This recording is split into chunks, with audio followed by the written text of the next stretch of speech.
Hello there, welcome back and welcome to another video. Today I am not doing any modelling, although this video does perhaps form part of my radio control model Titanic build series, because today I am answering probably the most frequently asked question I get, which is, why have you chosen to use a very old and a very heavy and a fairly low performing type of battery on your model, when you could have used a much more modern and a much more high-performing type of battery? I get asked this question an awful lot, and it's a very fair question. You know, it does seem like an odd choice to use what is quite an old-fashioned form of battery when there are much more modern, much more high-performing batteries on the market. So I thought I'd do a video answering that question today, but I then thought, perhaps it would be better and more productive, instead of doing a video purely just answering that question, perhaps it'd be more productive to do a video talking about batteries that you could legitimately use on radio control models generally. And I'm not just limiting this to radio control model boats, these could be used on model cars, planes, whatever. So that's what I'm going to do, and over the course of the video I'm going to talk about the pros and cons of 3 different types of battery. Firstly, the lead acid battery, and these are the batteries that I am using on my trumpeter Titanic. Secondly, the nickel metal hydride battery, and thirdly, this lithium ion polymer battery. And this spans quite a significant number of years of design evolution in batteries. Now the reason I'm doing this is because I don't think batteries are necessarily misunderstood, perhaps, but I think people very regularly choose a battery purely based on the amount of energy that it contains, rather than perhaps considering some of the other things that are worth considering when choosing a battery. Sometimes you don't have a choice. You know, if you're building a model plane, something which is as heavy as this is usually not really a goer. So sometimes your hands are tied, but other times there are perhaps more considerations than meet the eye. So, as I say, over the course of the video, I will talk about the pros and cons of each of these. But before we get on to that, I think it is worth spending a moment just to answer the question of, what is a battery? Plain and simple, what is a battery? Because these are all different, but fundamentally they all do exactly the same thing. So what commonality is there between these? And in addition to that, I think it's worth spending a little bit of time talking about a couple of definitions, because I'm going to use words like energy, power during this video. And these are words which are almost always misunderstood and misquoted. So I'm going to spend a little bit of time talking about the definitions of those as well. So without any further ado, let's crack on.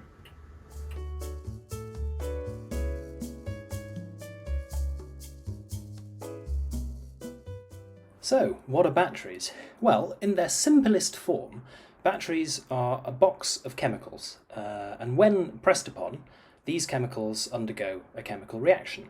And the primary product of that reaction is a flow of electrons, i.e. a flow of current, our power source, to power our circuits. The exact nature of the chemical reaction, of course, depends on the chemistry of battery you have. A lead-acid battery has a different chemical reaction to a lithium-ion battery, and so on. But all batteries have fairly similar constructs. All batteries are composed of 2 different plates, a positive plate and a negative plate. Typically these are made out of different materials, and during the chemical reaction electrons flow from one plate to the other, and this is the flow of current that you can use to power your circuit.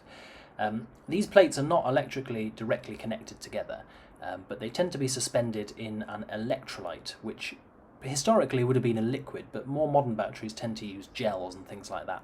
But whatever the medium, an electrolyte is a substance through which an electric current can flow through charged ions. So electrons don't flow through an electrolyte, but ions, charged particles, do. Now, if you apply a current to your battery, you can reverse the chemical reaction and store energy back in the battery. And this, of course, is how we achieve a rechargeable battery. Now, what I've described so far is the useful function of a battery. However, with almost all battery chemistries, there are what we call secondary reactions, and these are things that we don't particularly want to happen, but they're just part and parcel of the chemical process. And sometimes these can be relatively inconsequential things, sometimes these can be quite serious things that we need to take into consideration. So practically all batteries, when they charge and discharge, will create heat. Some of the energy will be lost as heat. Quite a few batteries will also separate the hydrogen and oxygen in water. So they essentially pull the water molecule apart into its constituent components, oxygen and hydrogen. And of course this can be potentially problematic because you can end up with a build-up of hydrogen which can be explosive. So many batteries, when you fit them, you have to sort of consider hydrogen generation, and you have to consider things like ventilation as well. So there you go. That is a very brief overview of a battery. Now, the final thing to say about batteries, and this will become important when we talk about pros and cons later, is that in the truest sense of the phrase, batteries are what I would say is a necessary evil. Because for all the things I've already explained, batteries are essentially a big box full of chemicals. And these chemicals tend not to be very good for the environment. They tend not to be very good for humans.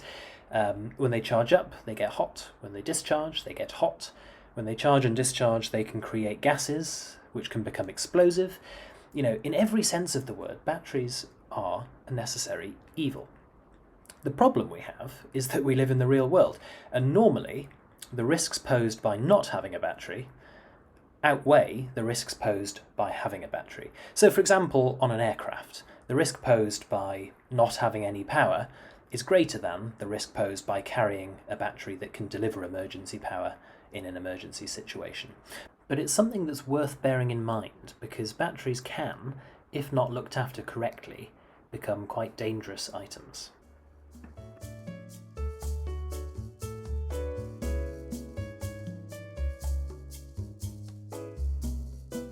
Right, energy. So energy can be described as the amount of work needed to be done to accomplish a task. So for example, I could express my lifting up this battery and moving it over there as an amount of work done. So there's an amount of energy required for me to move this battery from point A to point B. Now, it's important to know with energy that it's never destroyed. It's used and it changes form, but it's never destroyed. So a battery is a good way to think about this. This is a fully charged lead acid battery, okay? So this holds an amount of what we'd call chemical energy. Inside here there is some lead, there's some lead oxide, and there's some sulfuric acid. And when I connect a load to this battery, these chemicals will react together, and that chemical energy will change into electrical energy. When I connect it up to my model Titanic, which is on the wall over there, that electrical energy may well change into kinetic energy, moving energy, when the propellers spin round. It could change into light energy if I switch on my LEDs. It could change into thermal energy, heat, if I turn on my smoke generator. So energy is never destroyed, it simply changes forms. And it's measured in a unit called joules. So when we talk about the amount of energy a battery holds, we're talking about the amount of work it can do. Right, so we now know what energy is, but what's power? Because these terms are clearly linked, but we always seem to get them wrong. I've read journalistic articles, I've read scientific articles, and routinely power and energy are mixed up. I am sure over the course of my own video on Trump to Titanic, I have probably got the two terms mixed up as well. So what's the difference? Well, power is the amount of energy used per unit time. It's the amount of energy used per second. And it's measured in a unit called watts. So the most common exposure I think we have to power is in light bulbs, domestic light bulbs for our homes. And you very often see light bulbs described as a power rating. So for example, this is a 7-watt bulb. And that means that this bulb, when it's switched on, uses 7 joules of energy per second. That's all it is. A 20-watt bulb would use 20 joules of energy per second. Power is just energy used per unit time. That's all it is.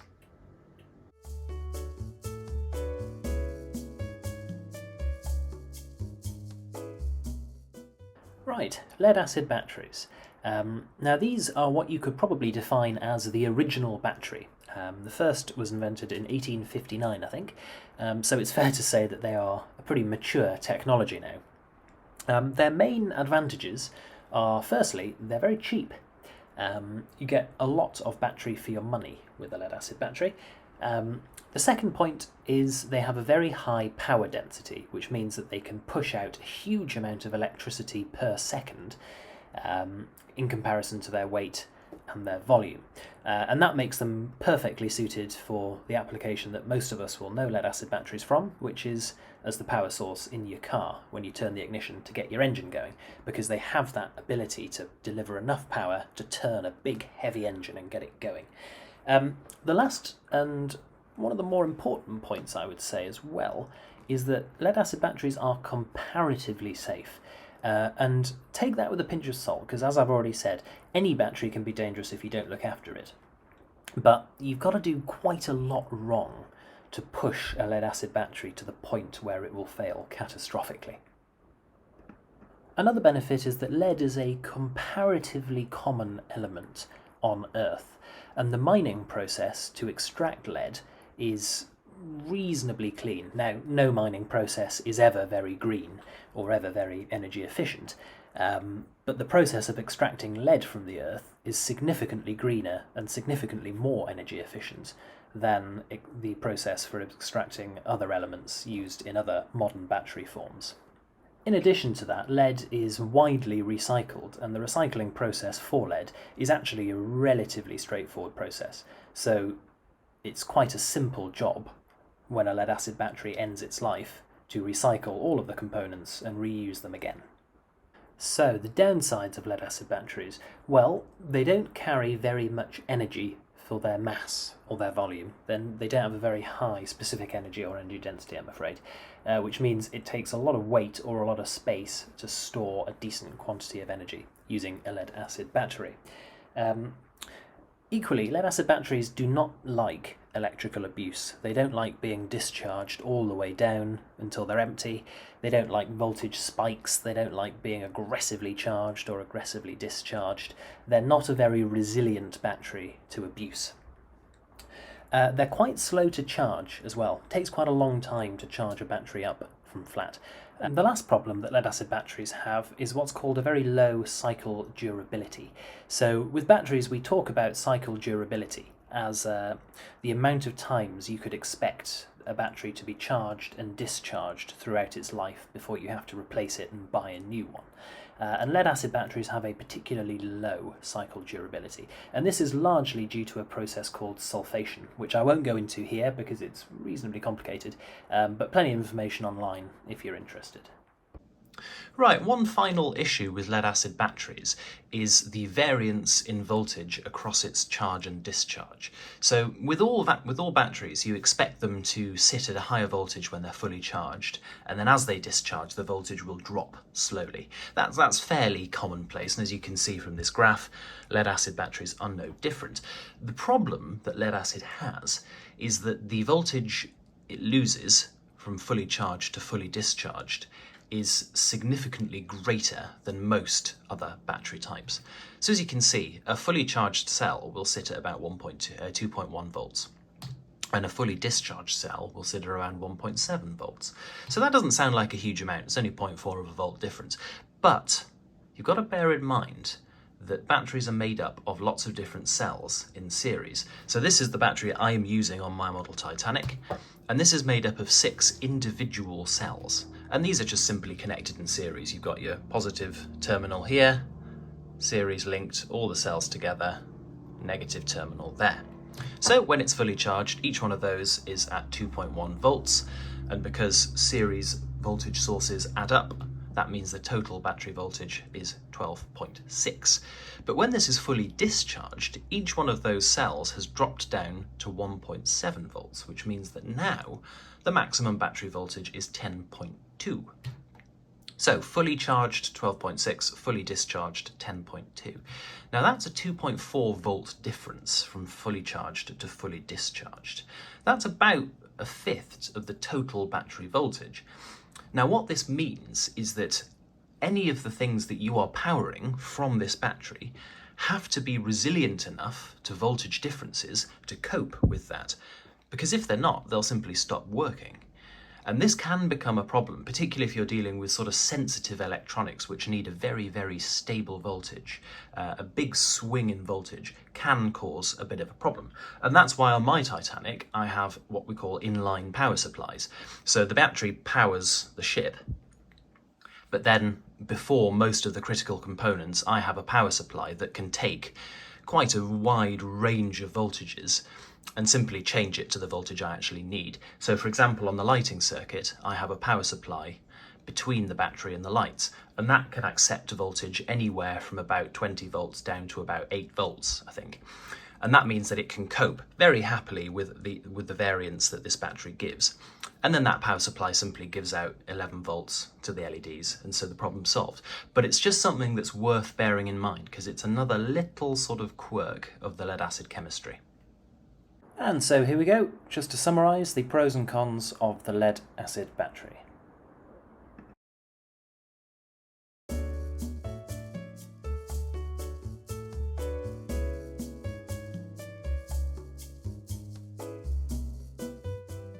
So, nickel metal hydride. Nickel metal hydride batteries actually owe their origins to an earlier form of battery technology called nickel cadmium.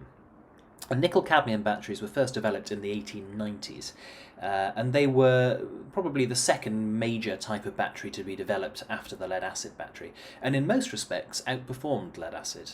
They had a much higher energy density, and they were much more resilient to electrical abuse. And they were a very popular battery for a number of years, and used to be used in things like power tool batteries and stuff like that. However, as time has gone by, governments and bodies like European Union and stuff like that have become much more strict on controls of chemicals used in things like batteries. And nickel-cadmium batteries obviously make use of cadmium, which is a particularly unpleasant toxic element. And so there's been a fairly major push to reduce the amount of cadmium that is used around the world. And so nickel-cadmium batteries have fallen out of favour, so to speak, because of that. They are still used in some applications because they're so resilient to electrical abuse, and because they have a relatively good energy density. They are still permitted for use in safety critical applications where other forms of battery may not really do the job. But on the whole, for most applications, nickel-cadmium batteries have left the market, and they have been largely replaced by nickel metal hydride. So the pros of this type of battery are, first of all, they carry more energy than a lead-acid battery does. They have a much better energy density, and they also have a higher cycle durability. They can be charged and discharged more times before needing replacement. A nickel metal hydride battery's cell will sit at around 1.2 volts, and this is good because what it means is that you can clump together a number of cells to create relatively standardized voltages. As you can see on this picture, there are 8 cells in that battery, which make it a 9.6 volt battery. And this is good because the world of electronics is built around standardized values. The vast majority of electronics is built to operate on 5 volts. And another fairly standard value is 12 volts. So it's helpful if batteries can be developed that meet this voltage criteria. You know, for example, the lead-acid battery, you can buy what is nominally a 5-volt lead-acid battery, and you can buy what is nominally a 12-volt lead-acid battery. And the same is true of nickel metal hydride batteries. It is not true of all battery types, so that is a genuine virtue. Another big benefit is that only mildly toxic substances are used. Now you might say, well, why can't we have no toxic substances? But as I've said before, that's just not the reality of batteries. Batteries are pretty nasty bits of kit, and the chemicals that go into nickel metal hydride batteries are only mildly toxic. So that's considered a pretty good thing as well. And like lead acid batteries as well, they are widely recyclable. So we can use the battery and then also reuse the equipment that has been used inside it.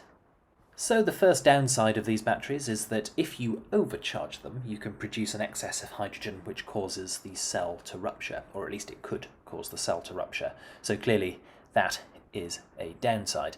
And just a second point as well on charging is that I would suggest these are a type of battery that would require a smart charger. So, what is a smart charger? So a smart charger is a piece of equipment that charges a battery dependent on its state of charge. So all batteries have different charge profiles that they prefer, but a smart charger is able to modify the voltage and current that it applies to a battery based on the chemistry of the battery and also based on its charge status. So the smart charger will detect if a battery is low and will charge it accordingly, or it'll detect if a battery is high, and again, it will charge it accordingly. Now, all batteries benefit from a smart charger, but some batteries actually require them, whereas other batteries do not. For example, a lead-acid battery will benefit from a smart charger, but it doesn't really need one. You can charge it quite happily without.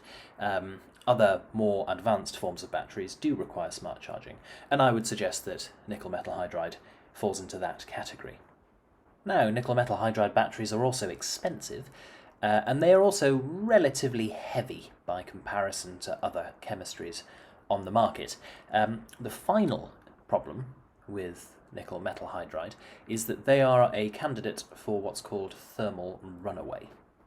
So, as we've already said, when a battery charges and discharges, an inevitable part of that reaction is a generation of heat. And normally, the faster you charge or discharge a battery, the more heat is produced.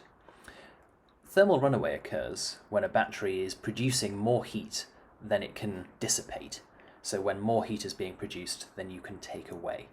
And this has the effect of causing a chain reaction. More heat creates a faster occurring reaction, which generates more heat, which creates an even faster reaction, which creates more heat, and we appear to have a vicious circle on our hands. And if left unchecked, of course, this can cause things like battery failure, but also fires, toxic smoke emission, that sort of thing. It's fair to say, in defence of nickel metal hydride, that thermal runaway is something that can happen to any battery, but it's just more of a risk with this particular chemistry than it is on, say, a lead-acid battery. And so here is a brief summary of the pros and cons of nickel metal hydride.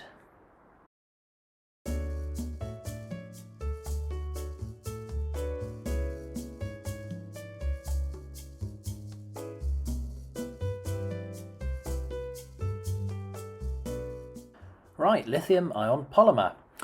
This is by far and away the most high-performing battery that I'm going to talk about today. And the good points are as follows. So, lithium ion polymer batteries have a fantastic energy density and a fantastic power density. They can store a huge amount of energy for their mass and for their volume, and they can kick out a huge amount of power for their mass and their volume. Just to interrupt myself here, I thought I'd just do a bit of a demonstration of how much more energy these lithium-ion polymer batteries store in comparison to a lead-acid battery. So this is the lead-acid battery that I'm using on my model Titanic, and this is a lithium-ion polymer battery that I bought for the purposes of this video. And this battery has 5,000 milliamp hours. That means it can supply 5,000 milliamps, 5 amps, for an hour. This lead-acid battery has 2.1 amp hours or 2,100 milliamp hours. So, this lithium battery contains more than twice the amount of energy that this lead-acid battery does. And look at it. It's smaller, both in thickness and in length. And if we have a look at the weight on my scales, this lead-acid battery weighs 928 grams. The lithium battery weighs 346. So this is almost 3 times as light. It's probably about twice as small, and yet it carries twice the amount of energy. So if we had a lithium battery that weighed the same as this, it would be almost 6 times more energy dense. Quite remarkable. Lithium technology is very versatile, and what I mean by that is that the heading lithium-ion battery actually covers hundreds of different chemistries. And by tweaking the chemistry, by sort of adding lithium and then something else, you can create a battery which has a very specific set of benefits. So, for example, you can make a lithium battery which has an incredible energy density, or you can make a lithium battery which has an incredible power density, or you can make a battery that has an incredible cycle durability, or a battery that doesn't really have any problems with thermal runaway. And you can do that all just by subtly tweaking the chemistry. So that is, of course, incredibly versatile, because it means that you can quite literally spec whichever lithium battery you want depending on your requirements. And that's hugely useful. And I mean, the field of lithium batteries is growing exponentially at the moment. So in 2 years' time, there'll probably be a lot more lithium batteries on the market than there are as I speak right now. Another benefit of lithium batteries is their low self-discharge. So all batteries, when sitting on the shelf, will use a proportion of their energy. And this is all to do with internal resistance. There's always a little bit of current flowing through them. So naturally, over a period of time, batteries will self-discharge. Lithium batteries display a very low rate of self-discharge in comparison to a lot of other batteries. So that is a genuine benefit as well.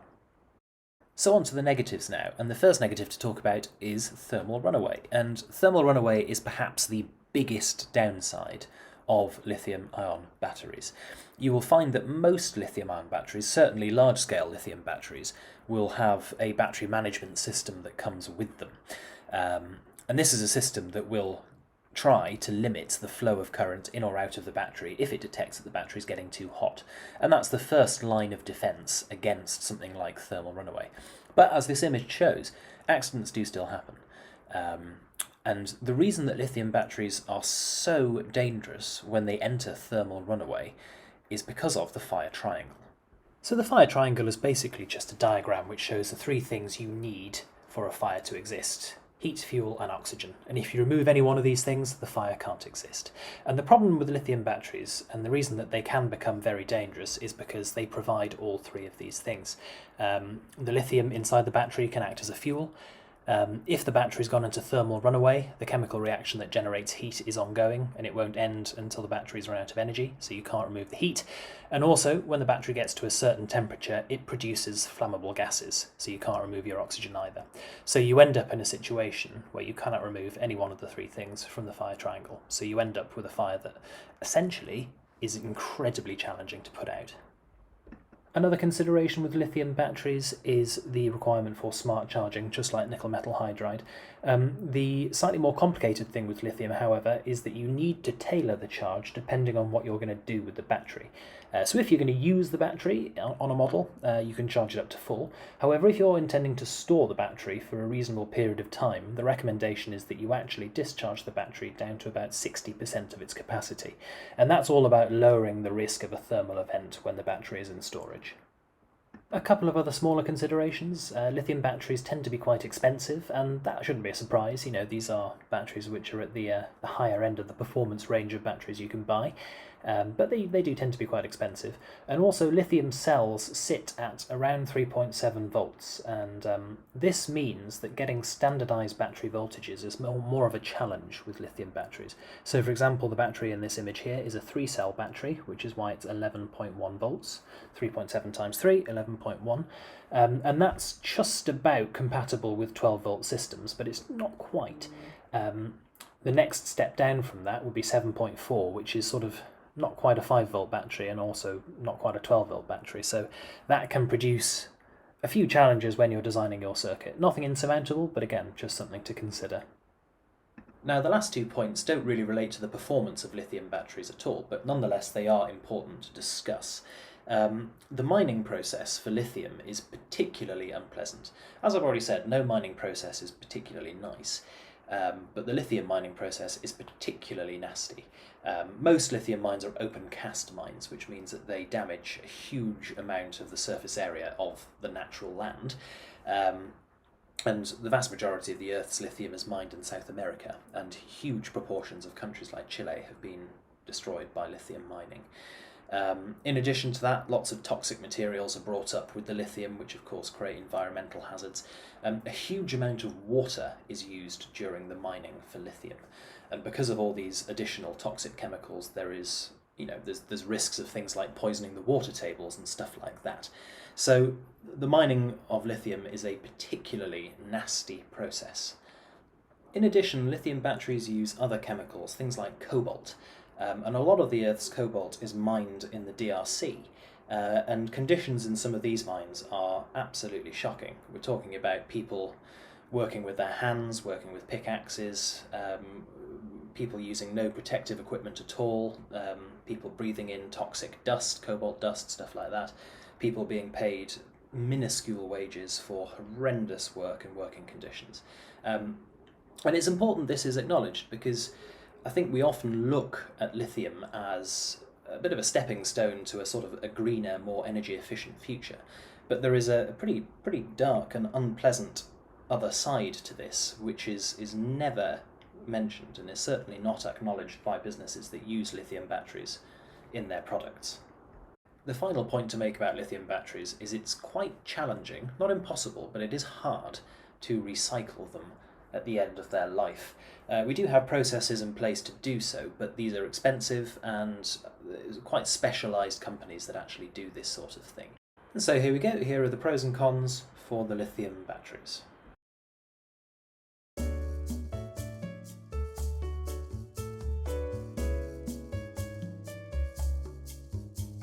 I thought I'd just do a brief summarising section at the end of this, because having watched it back, I'm aware that the section, particularly on lithium, comes across as really quite negative. And that is not my intention at all. Lithium batteries are a genuine wonder of modern engineering. Without these, the world would absolutely not be the same place. Without a battery that is as energy dense as lithium is, we wouldn't have things like smartphones. We just wouldn't be able to do them. They have genuinely changed the world in which we live in. And that is broadly a good thing. But certainly on the environmental and human things, it's important that we acknowledge these things, because I think we spent far too long not really caring about the impact we make on the world. So we absolutely do have to acknowledge that all of these batteries make an impact on the world, and some make a worse impact than others. Doesn't necessarily mean that we shouldn't use them, but we've got to be aware of these issues. And on the performance things, I'm aware that I said quite a lot of stuff about lithium batteries which comes across as quite scary, quite shocking. Things like, the thermal runaway leading to fires that you can't put out and stuff. But I think the way to look at this is to think of this as, I don't know, like a Formula One car. It is an incredibly high performance piece of equipment. And so consequently, as with any high performance piece of equipment, there's quite a lot of maintenance that you need to do. There's quite a lot of steps that you need to follow to make sure it works properly. Whereas something which isn't very high performance, like a lead acid battery, there's far less you need to do to keep it working properly. With this, you pretty much keep it charged up and yeah, you're good to go. It won't last very long, but it's cheap, it's cheerful, that's about it. But with this, because it's so high performance, because you're getting so much energy in it, there are things that you have to do to make sure it works safely and it performs as it should. And that's just part and parcel of a high performance system versus a low performance system. So I'm not trying to put people off using lithium at all, but it's always a good thing to know about some of the dangers and some of the things that you should be doing when dealing with really high performance systems.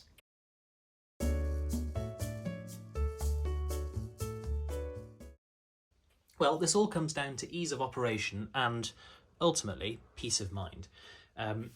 As you know, removing the superstructure of my model is a fairly convoluted process. You've got to remove the Marconi antenna first, you've got to remove this piece of rigging on the forward funnel, there's a few other bits of rigging you've got to remove on the aft of the model before you can lift the superstructure off to gain access to things like batteries in the internals of the ship. So really, I don't want to have to remove the superstructure unless I absolutely have to. And I certainly don't want to remove the superstructure just to charge and discharge the batteries. So what I've done is I've come up with a method of being able to charge and discharge batteries without removing the superstructure. So this all revolves around this little plug and socket here. Inside there is a socket, and here is the plug. And this plug connects up to a battery charger. This is the other end of it here, that can plug into your battery charger. So after a day's sailing, you can come along, put the model back on the shelf, and simply plug in this plug, switch on your battery charger, and the batteries charge without having to remove the superstructure. Nice and easy. When the model's sailing, you can hide away that nasty portion with this door with a couple of magnets on the back, and that just sits